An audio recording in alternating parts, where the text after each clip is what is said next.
Well, welcome everyone to Accion Latina. It is truly an amazing day. We get to show Otra, Onda, otra vez. Give it a round for these guys, all original, everyone who put on this gallery today, and all the original team, photographers in the original show. Quick thanks. It took a lot to put on this show, and it's been so special to talk to Joe, Gato, and Lou over the past few months. I got to learn so much about culture, what it was like in the 70s, what it was like in the 80s, and what led up to the show. I posted a video yesterday. If you didn't get to see it, you should check it out. They shared some really profound things about the neighborhood and what led to the culture today.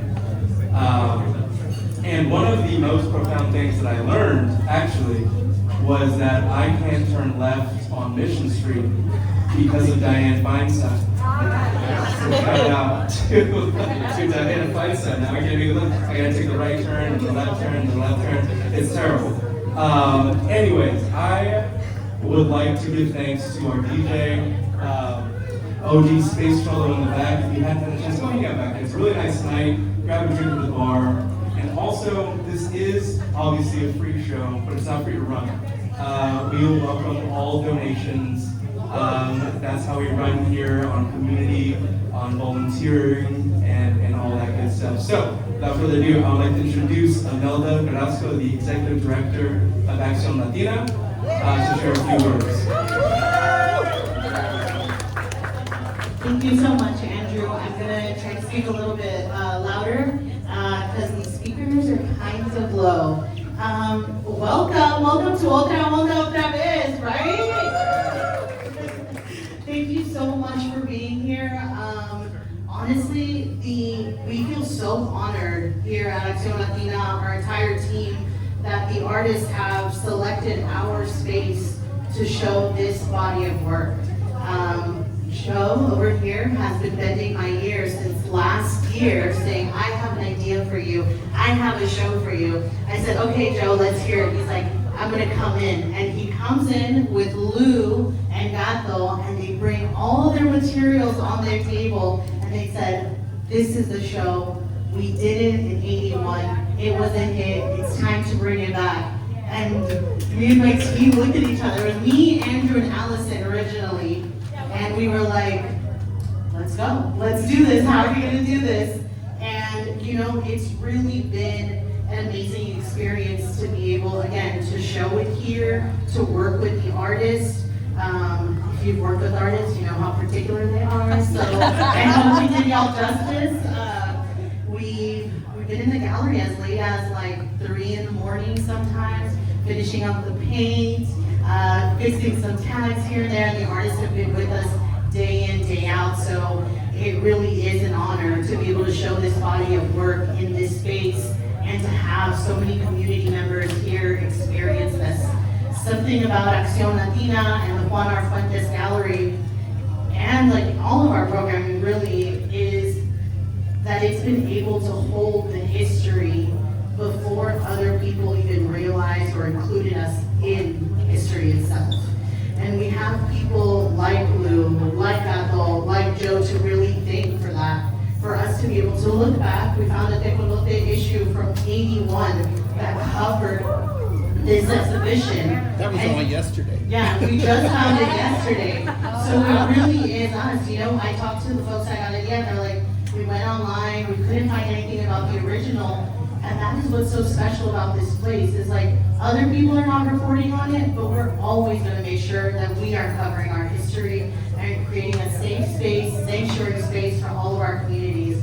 So thank you so much for being here today. We really appreciate it. I'm gonna hand over the mic, but before I do, I wanna give a really big thank you to my team, Andrew, Allison, also Yano, and the artists. They've been working really hard to make this day really, really special, and the thanks really goes to them. Thanks for being here. All right, and Otra wouldn't have happened without this very tiny gallery that you may know about. So Galleria de la Raza. And they hosted the original show. They're giants, you guys. They're giants, they're amazing. And we have two representatives with us today. Please.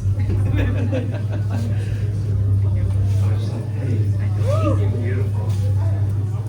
Hi, good evening, everyone. I wrote what I had to say, because I know I will forget everything once I'm up here. But my name is Yvette Diaz. I am the programs manager at Galeria de la Raza. I'm here with my colleague, Paola Castellanos, as well, who's part of the team at Galeria. And we're here to represent Galeria de la Raza.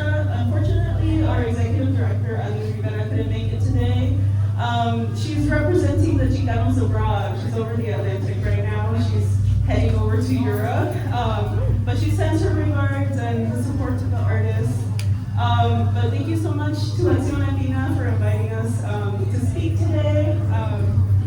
So when La Otra Onda was first shown at Galeria in 1981 under the direction of one of our founders, Fede Yanez, the impact of these photographs was immeasurable in offering representation of Chicano culture in the mission. I may not have been alive, but it was on the walls of 24th and Bryant. But I continue to see the legacy of these images and the artwork that many of the artists in the generations after have been creating. So because of the nature of photography, historically the medium has dictated what society should pay attention to and has created a language of who, why, and how we should view a subject. These photographs do exactly that. They showcase Chicano culture with pride, with resilience and vibrancy. So we want to congratulate the artists, the photographers, on 45 years of keeping this legacy alive. And thank you so much. Thank you so much, thank you so much. And next speaker is someone who held it down in the 70s. He is probably the reason why we have a lot of the low-riding laws lifted today. And his name is Roberto Hernandez. He's president of the low-riding.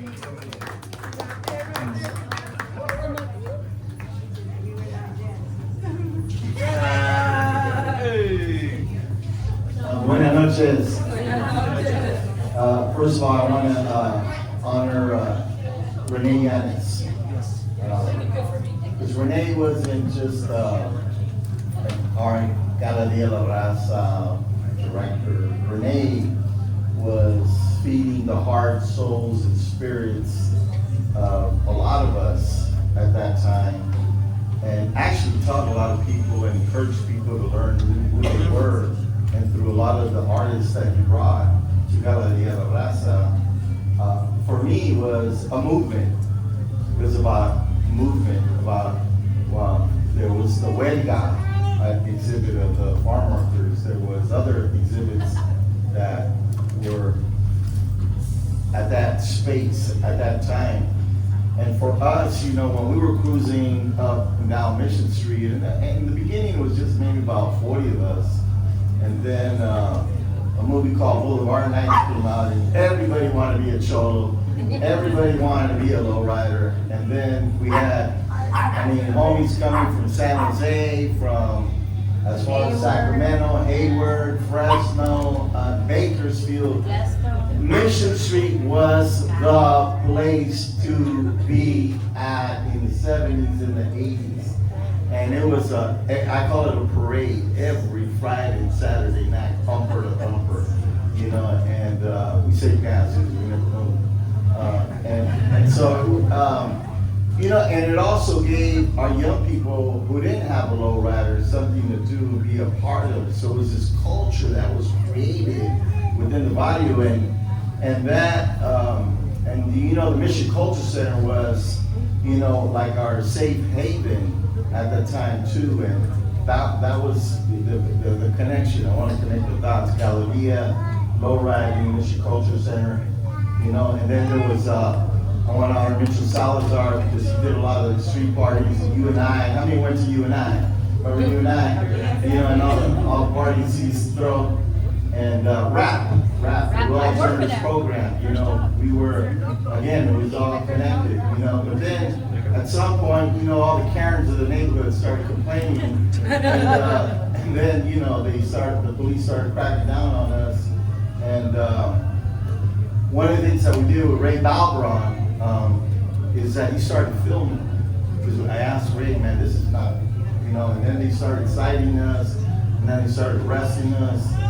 I got cited 142 times, and I got arrested 113 times, and I got beat up 3 times.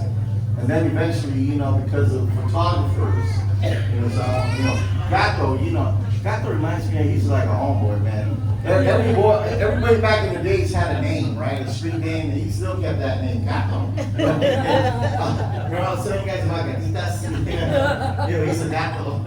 You know, and so it was that movement, right, of photographers and mission media arts and young people filming what was going on, and we started documenting everything, and they didn't know it, you know.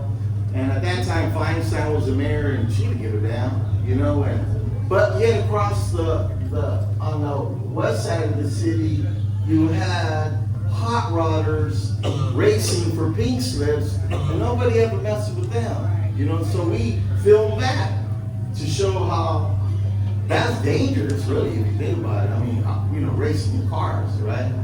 And so we were able to get lawyers, Enrique Ramirez and Michigan Community Legal Defense, Tito Torres, and a lot of attorneys from the neighborhood to come out and help document also what was going on. We got law students.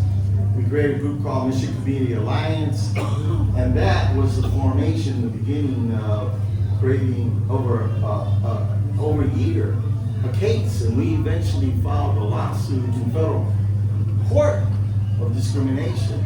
So I want to thank, you know, Lou, and I want to thank all of you, you know, and honor you, because, you know, some of the photographs we actually used in that legal case against the city, and eventually we won, and we became the first city in the country, because there's a state law that bans cruising, period. And so we were exempt from that law because of the judge. You know, our attorneys made sure that, you know, we won. But, you know, again, it was these artists, you know, that were able to help us in that particular time. For me to come here today is like, I look at these photos and it brings back so many memories, and it's very emotional for me because there's a lot of pain in here. You know, you see some of these photos, right? And, you know, and what we went through at that time, but then there's a lot of joy. And if you look at today, I mean, we have our own lowrider stand. Who would have ever thought about that back then, you know what I'm saying? And that happened this year, you know what I'm saying, at the beginning of the year. We got 5 lowrider stands, right? We got the San Francisco led the way, and now the state of California lifted the ban on cruising to now everybody throughout the state. And now other states are looking at the work that we've done here. So besides this exhibit, I just want you to understand that this was a movement that to this day, right, is making an impact. Low riding is happening in Japan. Low riding in Mexico.